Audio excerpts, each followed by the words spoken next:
এক বৃদ্ধের ৫ মেয়ে ছিল। দারিদ্র্যের কশাঘাতে জর্জরিত পরিবারটির অবস্থা আরও শোচনীয় হয়ে পড়ে যখন বৃদ্ধ বাবা গুরুতর অসুস্থ হয়ে বিছানায় পড়েন।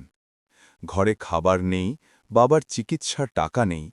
এই চরম নিরুপায় অবস্থায় বড় মেয়ে একটি কঠিন সিদ্ধান্ত নেয়। সে নিজের সম্মান বিসর্জন দিয়ে হলেও পরিবারের মুখে অন্ন তুলে দেওয়ার জন্য শহরের একটি জায়গায় গিয়ে বসে, যেখানে অভাবের তাড়নায় মেয়েরা তাদের দেহ বিক্রি করত। মেয়েটি দেখতে অত্যন্ত সুন্দরী ছিল, কিন্তু এক অদ্ভুত ব্যাপার লক্ষ্য করা গেল। যত লোকই সেখান দিয়ে যাচ্ছিল, কেউ তার দিকে তাকাচ্ছিল না। সবাই যেন তাকে এড়িয়ে যাচ্ছিল এবং অন্য মেয়েদের কাছে যাচ্ছিল। সারা রাত এভাবে কাটলেও কেউ তার কাছে এলো না।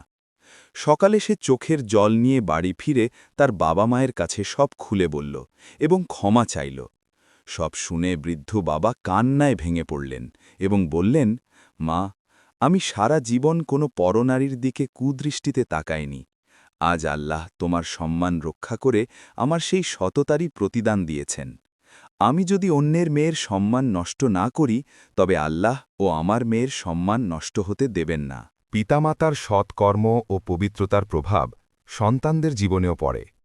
যারা অন্যের সম্মানের সুরক্ষা দেয়, আল্লাহ তাদের আপনজনদের সম্মানও রক্ষা করেন।